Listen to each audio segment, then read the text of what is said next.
खेती किसानी के बिलों को लेकर सड़कों से लेकर संसद तक हंगामा जारी है। सरकार जिन बिलों को किसानों के लिए फायदेमंद बता रही है, कई किसान कहते हैं कि वो इनसे बर्बाद हो जाएंगे। आज मैं आपको बताऊंगा ये आरोप सच है या फिर ये किसानों को भड़काने की साजिश है।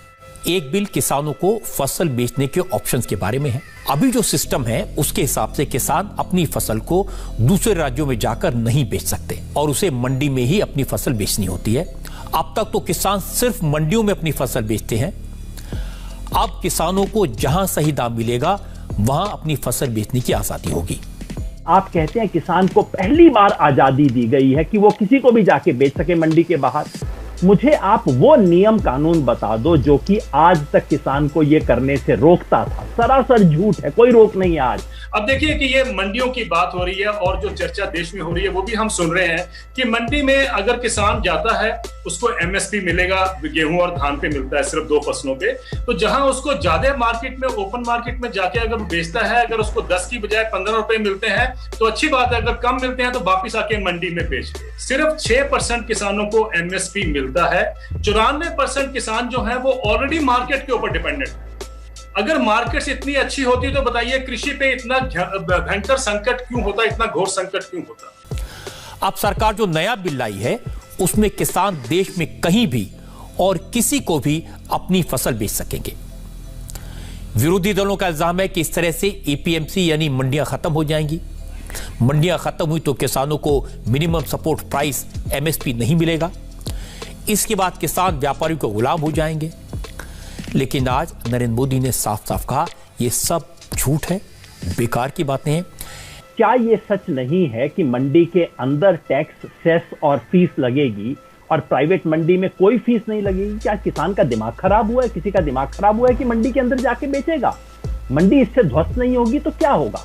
मैंने इस बिल को पढ़ा है और ये बात सही है कि बिल में मंडियां खत्म करने की बात कहीं नहीं है। अगर अब जो बाहर से आएगा खरीदार, जो बाहर से कारोबारी आएगा, उसको टैक्स नहीं देना होगा, ये रजिस्ट्री फीस या लाइसेंस, वो एक किसान को और दाम में गेहूं उसका खरीद लेगा लुभाने के लिए कुछ समय तक, लेकिन बाद में किसान के भविष्य से वो खेलेगा। यही नहीं, एपीएमसी मंडियों के बाहर नए बाजार पर कोई पाबंदियां नहीं होंगी, कोई निगरानी नहीं होगी। सरकार के पास से जानकारी नहीं होगी कि वहां कौन लोग सक्रिय हैं और वो किसके साथ व्यापार कर रहे हैं, किस कीमत पर और किस मात्रा में खरीद कर रहे हैं। अभी तो होता यह है कि अगर दाम बहुत गिर रहे हैं तो सरकार दखल देती है क्योंकि उसे मंडी आधारित सिस्टम से समय पर जानकारी मिल जाती है। अगर ये सिस्टम चला, अगले 1-2 साल में एपीएमसी पिट जाएंगी। और जैसा मैंने कहा, आज ये जो एपीएमसी की छत है ये लीक कर रही है, टूटी फूटी छत है।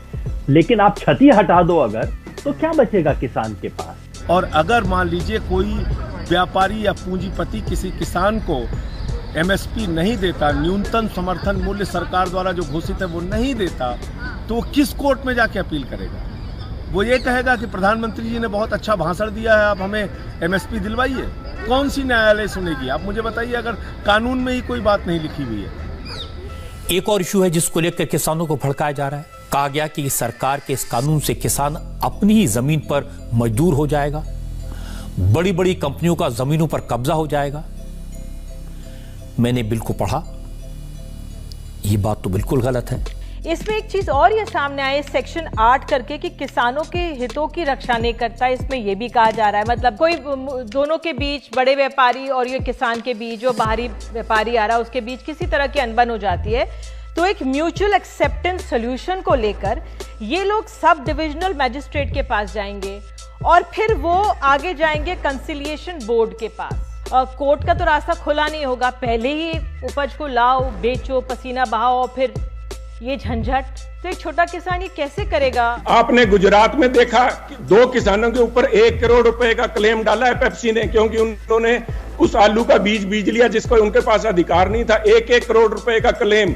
तीसरा बिल है आवश्यक वस्तु अधिनियम यानी एसेंशियल कमोडिटीज एक्ट, जिसमें अनाज, दालों, प्याज और आलू जैसी चीजों को आवश्यक वस्तुओं की श्रेणी से बाहर रखने की बात की गई है। ये 3 अहम बिल हैं जो बहुत ही क्रांतिकारी बिल हैं। और दूसरी बात यह है कि इसमें असीमित भंडारण की छूट दी गई है। तो छोटा व्यापारी या छोटा किसान तो कोई भंडारण कर नहीं सकता है, तो भंडारण कौन करेगा? बड़े बड़े पूंजीपति करेंगे। भंडारण करने के बाद जब बाजार में उसी की गेहूं की, चावल की, आलू की, प्याज की, दाल की जब कमी आ जाएगी, चने की, तो महंगे दामों पर उसको बाजार में बेचेंगे। यानी जमाखोरी को भी बढ़ावा मिलेगा, पूंजीवाद को भी बढ़ावा मिलेगा, कालाबाजारी को भी बढ़ावा मिलेगा और महंगाई देश में बहुत तेजी के साथ बढ़ेगी। मैं प्रधानमंत्री मोदी की तकलीफ समझ सकता हूं। उन्होंने किसानों की भलाई के लिए विधेयक तैयार किए, लेकिन किसानों के मन में तरह तरह के शक पैदा किए गए और किसानों को कहा जाएगा कि अब आप बर्बाद हो जाएंगे इस नए कानून के बाद। पंजाब के किसानों के बीच अभी इन तीनों बिलों को लेकर कई तरह के सवाल हैं और जाहिर है पंजाब के जो किसान होंगे या देश भर के जो किसान हैं वो इतने पढ़े लिखे नहीं हैं कि इन कानूनों को ठीक से समझ सकें।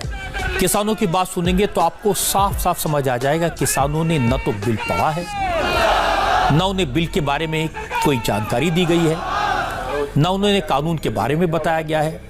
किसानों को उतनी ही बात बताई गई जितनी विरोधी दल कह रहे हैं। बीजेपी को छोड़कर हर राजनीतिक दल किसानों के साथ खड़ा है, लेकिन किसान नहीं चाहते हैं कि कोई उनके आंदोलन को ले उड़े। अमृतसर इलाके में 3 दिन के रेल रोको की अपील करने वाली किसान मजदूर संघर्ष कमेटी के सरवन पंधेर कहते हैं कि नेताओं को उनके आंदोलन की अगुवाई नहीं करनी चाहिए।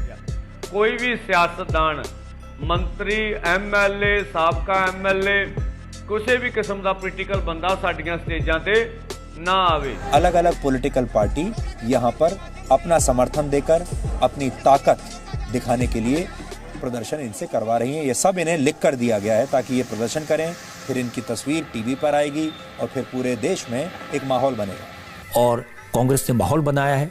मैं सिर्फ इतना कहना चाहता हूं संकेत भाई कि आज के मुकाबला में सवाल बीजेपी का नहीं था, सवाल कांग्रेस का नहीं था, सवाल था किसान का। और हकीकत ये है कि ये जो पंजाब का किसान आज आंदोलन कर रहा है, ये कोई कांग्रेस के कहने से नहीं आया। ये वही किसान है जो कल अमरिंदर सिंह के खिलाफ प्रदर्शन कर रहा था। इसे कांग्रेस कहना बंद कीजिए। ये किसान है जिसको समझ है अपने आगे पीछे की, वो किसान जो देश का सबसे आगे बढ़ा हुआ किसान है। लेकिन नरेंद्र मोदी सियासत के माहिर खिलाड़ी हैं। लेकिन मोदी सरकार ये कह रही है कि अगर खेती से जुड़े कुछ पुराने कानूनों में बदलाव कर दिए जाएं, तो किसानों की आमदनी दुगनी हो सकती है।